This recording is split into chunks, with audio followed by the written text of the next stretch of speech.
Halo semua, di video kali ini saya akan membahas tentang begitu ada revisi free float, cara menghitung potensi, sekali lagi potensi ya, dana asing yang inflow atau outflow caranya seperti apa. Nah, begitu data 1% terbuka, selanjutnya itu akan berdampak kepada free float. Di banyak kasus, free floatnya pada turun. Kenapa? Karena data publik misalnya free floatnya 45%, ternyata ada sekian persen itu eh, milik pihak-pihak yang bisa saja menurut si Global Index Provider, MSCI, FTSE, mengatakan itu bukan free float, sehingga mereka turunkan seperti itu. Nah, kalau misalnya free float diturunkan, eh, next step-nya adalah, atau potensi langkah berikutnya adalah bobotnya juga diturunkan gitu. Nah, sekarang pertanyaannya bagaimana cara menghitung dana asing yang akan outflow apabila terjadi perubahan free float tersebut. Nah, di dokumen MSCI, ini yang dokumen MSCI bulan September 2025, eh, saya perbesar ya. Dia kan ada dua skenario. Skenario pertama yang atas itu semua free float, semua kepemilikan corporate sama others itu di take out. Nah, kalau yang skenario 2 kepemilikan others di take out seperti itu. Nah, kolomnya kita lihat ada current FEF, pro forma FEF, FEF change, full market caps, FEF market caps impact gitu. Nah, kalau misalkan kita baca skenario 1 ya, BCA punya FEF market change impact itu adalah dia turun 12,5%, setara dengan 7 billion US dollar. Skenario 2 dia turun 5%, setara dengan 2,8 billion US dollar. Nah, apakah kalau misalnya terjadi skenario 1, BCA akan mengalami outflow 7 billion 50 juta US dollar, atau kalau kita rupiahkan kira-kira 118 T. Itu skenario 1. Atau skenario 2, outflow 2,8 billion US dollar, sehingga setara outflow 47,3 T. Oh, angkanya aja serem gitu ya. Bayangkan ada saham dijual 118 T atau 47,3 T. Transaksi harian aja 15 T, 15 sampai mungkin 18 20, itu pun apa namanya, kan semua saham, bukan cuma satu saham aja. Masa sih Pak satu saham di outflow segitu banyak gitu. Nah, salah besar Bapak Ibu. Jadi cara membaca outflow inflow itu bukan dengan membaca angka FEF impact tadi seperti itu. Nah, yang lebih tepat adalah kita bandingkan antara FEF before dan after dengan total FEF. FEF itu eh, apa, foreign inclusion factor ya. Jadi semacam bahasa MSCI untuk free float. Jadi kalau kita bilang free float, mereka free floatnya diolah lagi namanya FEF gitu. Jadi kita bandingkan FEF before dan after dengan total FEF market caps index secara total. Nah, contohnya seperti ini. Jadi contoh Bank BCA di harga 6875, market caps-nya adalah 847,52 T. Itu kalau di RTI bisa dilihat di sini. Jadi harganya 6875, dia punya market cap 847,52 T. Nah, kemudian kalau kursnya 16,8, 847,52 T ini setara dengan 50,4 billion US dollar atau 50 ribu 447 juta dolar. Karena kan angka luar negeri semua dalam US dollar gitu ya. Nah, skenario 1, FEF impact minus 12,5%. Maka 12,5% dikalikan 50.447 itu setara dengan 105,9 T. Nah, kemudian eh, angka ini basically mirip dengan yang ini ya, eh, yang 7 billion ini, dengan 12,5%. Cuma mungkin kemarin itu kan harganya harga September, ini kan sekarang sudah harga Maret 2026.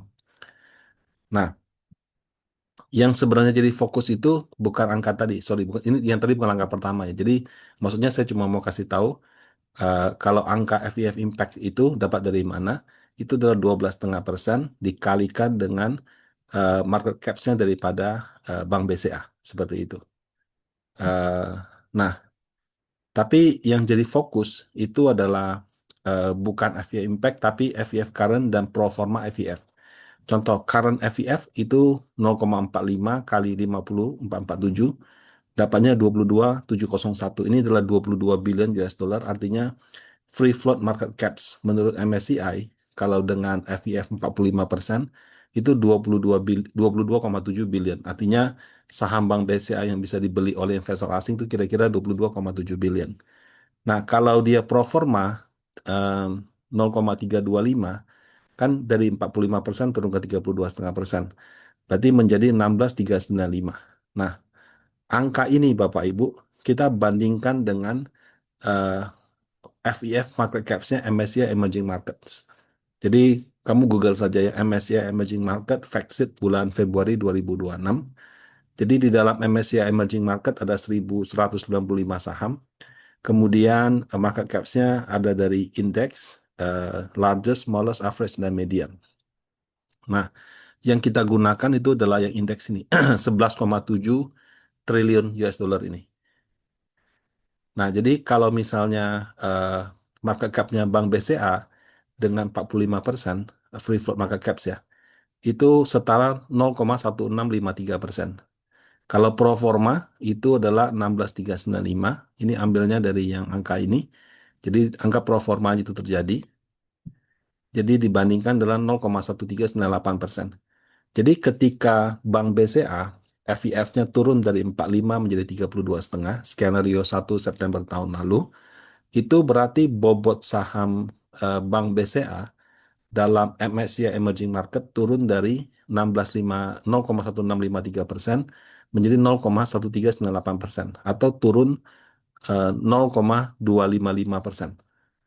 Nah, angka 0,255% ini baru kita kalikan sama reksadana indeks atau ETF yang menggunakan MSCI Emerging Market sebagai acuan.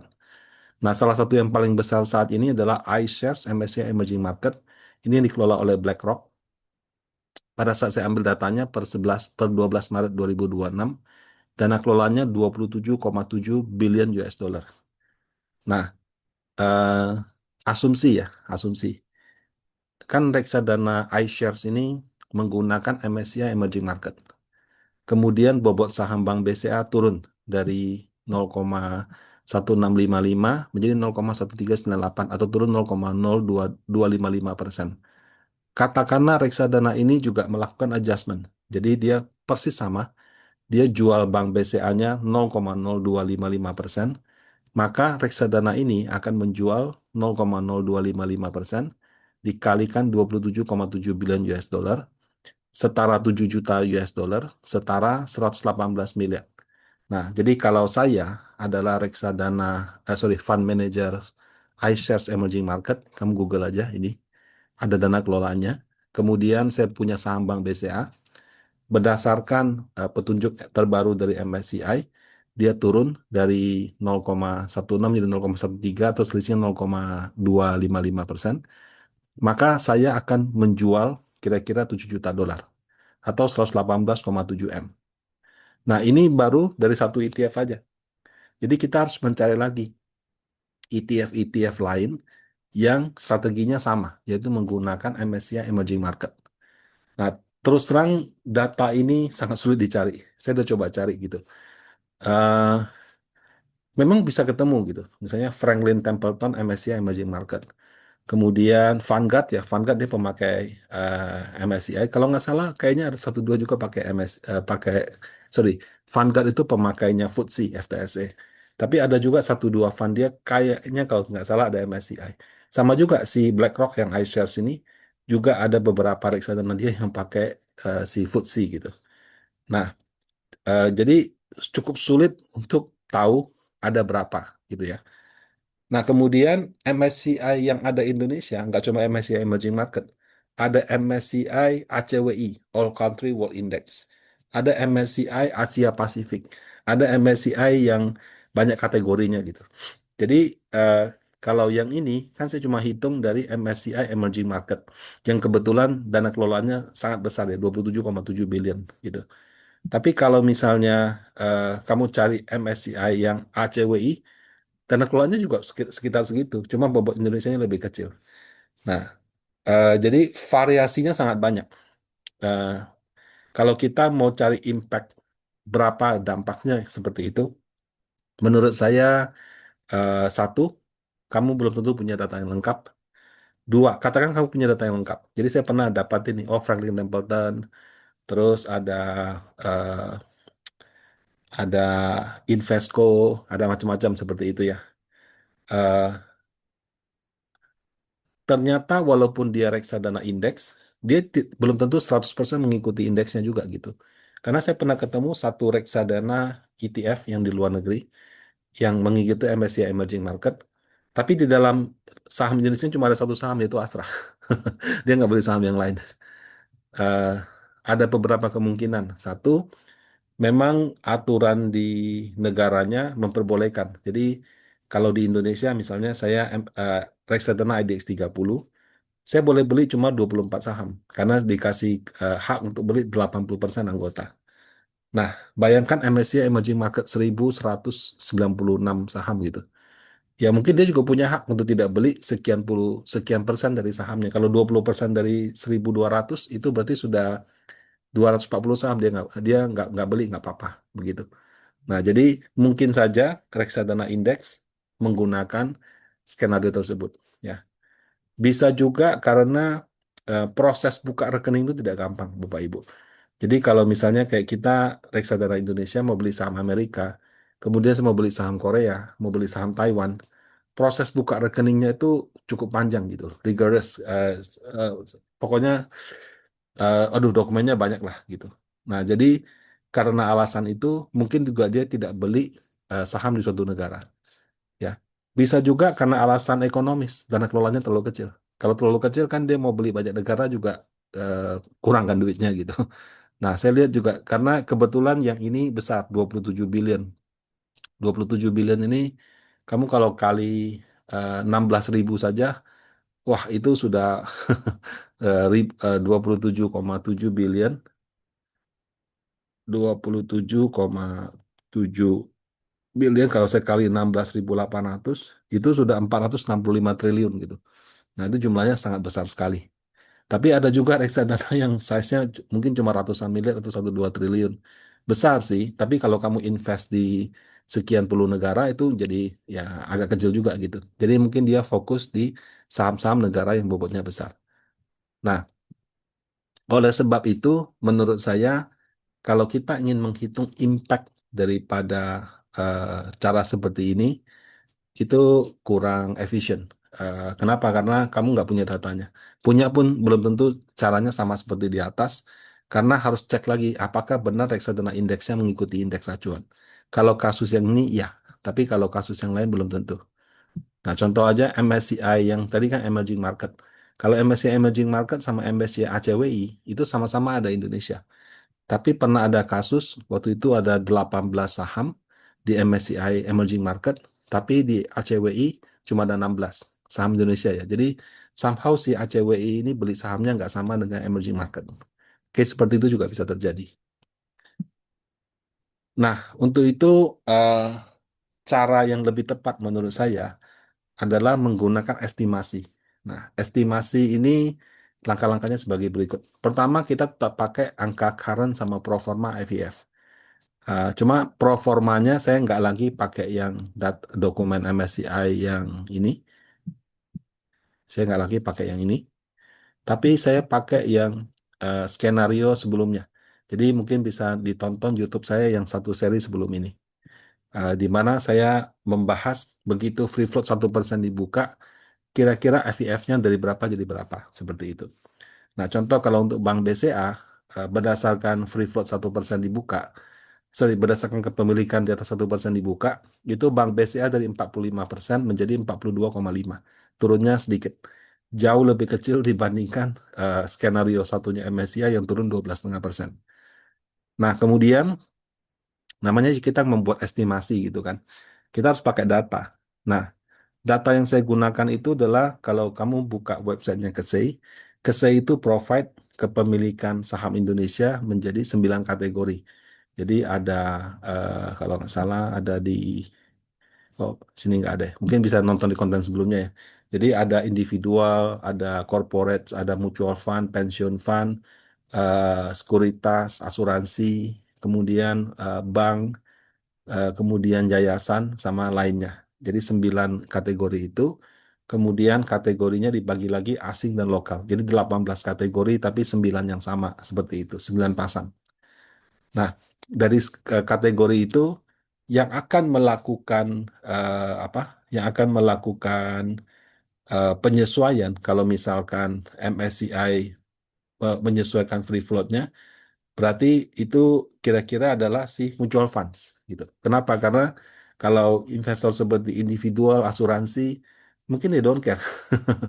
Kan mereka bisa saja memilih berdasarkan fundamental, berdasarkan teknikal. Tapi kalau yang menggunakan pendekatan bobot dalam suatu indeks itu biasanya mutual funds. Nah, mutual fund spesifiknya mutual fund yang pasif. Kalau yang aktif juga belum tentu. Nah, contoh kalau menggunakan saham Bank BCA lagi, di Februari, eh, mutual fund asing yang pegang saham Bank BCA itu 17,5 miliar lembar.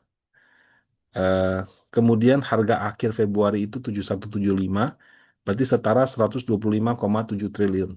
Ya. Nah, 17,5 miliar lembar ini kan belum tentu semuanya reksadana pasif. Bisa aja itu sebagian pasif, sebagian aktif.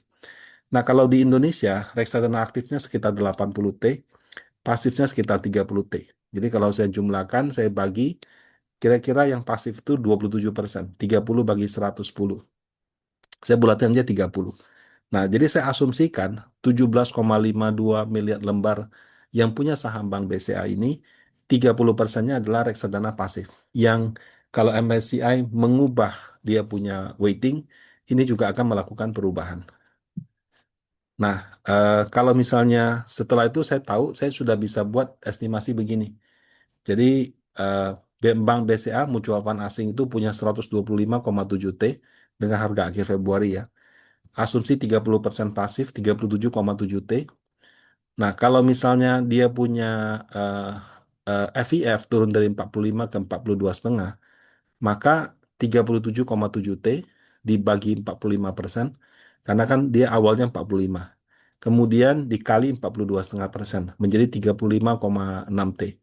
Jadi 37 kurang 35, dapatlah 2,1 T. Jadi estimasi kalau misalnya 30% daripada MF asing itu adalah MSCI, maka akan terjadi outflow kira-kira 2,1 triliun. Seperti itu. Nah, proses di atas kita ulangi semua untuk semua saham dalam MSCI standar gitu. Nah, kalau di konten sebelumnya, mohon maaf saya juga ada koreksi. Eh, yang benar kalau kelipatan FIF MSCI itu adalah 0,1, 0,5 sama 2,5. Tapi ternyata pas dibuat mata saya ada yang salah gitu. Yang 5 sampai 25 saya pakai kelipatan satu. Nah, sehingga mengakibatkan ada dua saham yang saya salah hitungannya, di mana DSSA itu harusnya dari 20% menjadi 20,5, karena dia lebih mendekati 20,5.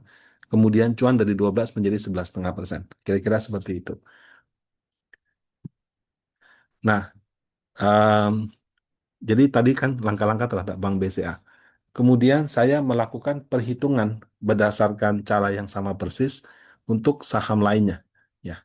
Jadi kalau mengikuti saya punya pembahasan sebelumnya, itu ada skenario satu, skenario dua. Skenario satu itu semua yang unclear, yang nggak jelas, saya anggap sebagai non-free float.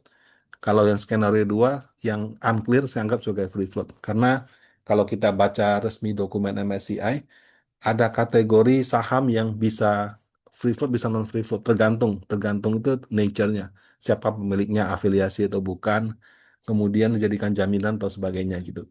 Nah, eh, data-data saham 1% yang dibuka itu kita nggak tahu nih masuk yang kira-kira boleh apa nggak boleh. Jadi kalau skenario satu yang nggak jelas saya anggap nggak boleh, skenario dua yang nggak jelas saya anggap boleh gitu. Nah, kemudian angka free float ini dibikin kelipatan FIF. Nah, ini 42,65 jadi 42,5, 9,6 jadi 9,5, 12,1 jadi 12 gitu. Nah, jadi dari saham-saham tersebut yang kalau ditonton YouTube saya yang sebelumnya sudah saya bahas itu, eh, saya bandingkan sama estimasi current IVF. Estimasi ini dapat dari yang angka di sini. Angka di sini. Ya, current IVF. Nah, kalau yang tidak ada di sini, saya cuma pakai estimasi aja. Nah, jadi dengan cara yang sama tadi, saya membuat perhitungan, didapatkanlah angka sebagai berikut. Jadi kayak tadi, saham Bank BCA, sorry, ya, kalau di skenario satu bisa terjadi net sales sekitar 2,1 T. Skenario 2 dia nggak ada, karena yang saham Bank BCA yang unclear cuma satu gitu. Sorry, bukan unclear, dia nggak ada yang unclear. Jadi dia cuma satu skenario. Tapi kalau kayak aman, dia ada dua skenario. Jadi ada 9,5 sama 12. Nah, current FEF ini 20%. Tapi ini sorry saya salah. Ini harusnya 13%. Ya, karena kalau aman kita lihat di sini.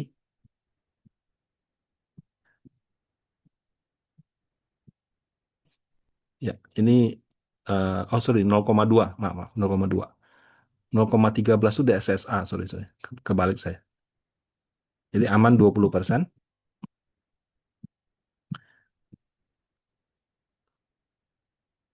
Nah, kalau 20%, skenario satu turun ke 9,5, skenario 2 turun ke 12. Nah, kalau dia misalkan terjadi skenario satu, sorry, saya perbesar, biar kebaca sahamnya ya. Oke, saya pakai garis. Ya, jadi kalau kayak aman, kalau terjadi skenario satu, berarti net sell-nya 2,8 T. Kalau skenario 2, net sell-nya hampir 2,2 T. Nah, kemudian, eh, oke, kemudian Bank BRI, ya, saya ganti warnanya ya. Ya, Bank BRI, sama kayak BCR cuma satu skenario. Kalau terjadi penyesuaian free flow, eh, kira-kira dia di net sell-nya 1,2 T. Kalau Bank Mandiri kebetulan before dan after-nya sama. Jadi dia nggak ada efek. Kemudian Telkom, ya Telkom ada dua skenario.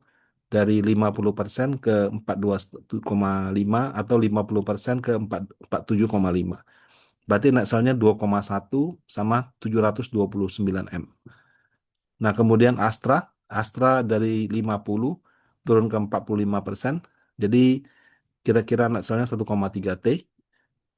Kemudian Goto, Goto ini 75% bisa turun ke 50 atau 52,5. Nah, sehingga net sell-nya sekitar 500 miliar di sini. DSSA, DSSA ini dari 13%, dia ada dua skenario, bisa jadi 7,5 atau 20,5. Kalau ke 7,5 berarti dia net sell-nya 704 miliar. Kalau dia ke 20,5 berarti malah naik ke 960. Nah, menurut saya sih naik ini unlikely sih. Kemungkinan sih turun. Cuan dari 20% ke 8 sama 11,5. Nah, itu berarti sekitar 371, 262 M. Alfamart dari 45% ke 35%. Ya, itu berarti turun sekitar 571 M. Kemudian Bank BNI, dia sama kayak Mandiri, dia nggak ada efek. Kemudian Cepin dari 45% ke 11 apa ini. Nah, Cepin ini termasuk yang cukup cukup besar efeknya karena ternyata banyak pemegang saham yang di atas 1% tapi di bawah 5%. Nah, itu bisa net sell antara 637 sampai 328 M. Eh, United Tractor dari 40 ke 35, 457. TPIA dari 10 ke 6 sama 8, berarti 300 sama 177. Kemudian BRPT dari 30% jadi 15 sampai 27,5, berarti 500 atau 89 M. BRMS dari 50 jadi 27,5 atau 42,5, itu berarti turun 1,5 T atau 500,8 miliar. Nah, jadi ini adalah estimasi ya. Kalau mengikuti YouTube saya yang lalu, itu kan saya ada bahas dia punya FIF akan turun kira-kira berapa. Nah, itu kalau kita rupiahkan ya dengan asumsi 30% daripada mutual fund kepemilikan MF asing akan melakukan penyesuaian, maka kira-kira dampaknya dari 3,8 T sampai dengan 15,3 T gitu. Nah, apakah ini akan terjadi? Ya bisa ya bisa enggak gitu. Karena kan 30% MF asing itu kan tidak berarti semuanya MSCI. Ada juga seperti BRMS sama FTSE, FTSE gitu ya. BRMS, FTSE sama GDX atau market factor gitu. Nah, kalau market factor sama sama FTSE, mereka nggak pakai kelipatan. Jadi nggak kayak MSCI. MSCI itu kan dapat angka free float, terus dibuat kelipatan. Tapi kalau yang apa? Kalau yang eh, si FTSE sama BRMS mereka pakai angkanya plek apa adanya. Eh, Tetap saja sih kalau misalnya penyedia datanya itu melakukan penyesuaian, maka free floatnya juga turun. Dan kalau turun itu bisa mengalami efek outflow gitu. Tapi kalau menurut saya sih ini worst case-nya ya akan terjadi kira-kira 15,3 T itu dari MSCI standar. Nah, kalau menurut saya sih saham yang masuk ataupun bertambah bobotnya dalam MSCI tidak berarti harganya akan naik. Sebaliknya saham yang berkurang atau keluar dari MSCI standar juga tidak berarti harganya akan turun. Memang akan ada tekanan-tekanan likuiditas pada tanggal dia melakukan adjustment, tapi itu ya one time saja gitu. Setelah itu sih biasanya sudah lebih normal. Nah, semua perhitungan dalam konten kali ini saya ambil dari sumber data langsung, yaitu MSCI sama KSEI. Saya hitung juga dengan Microsoft Excel, eh, menggunakan best effort gitu. Eh, ada kemungkinan saya salah ambil, salah baca, atau salah hitung. Untuk itu, kalau mau menghitung dengan pasti, sebaiknya Anda bisa mencoba sendiri. Penyebutan saham bukan rekomendasi jual beli atau saham atau tahan. Demikian, semoga bermanfaat. Terima kasih.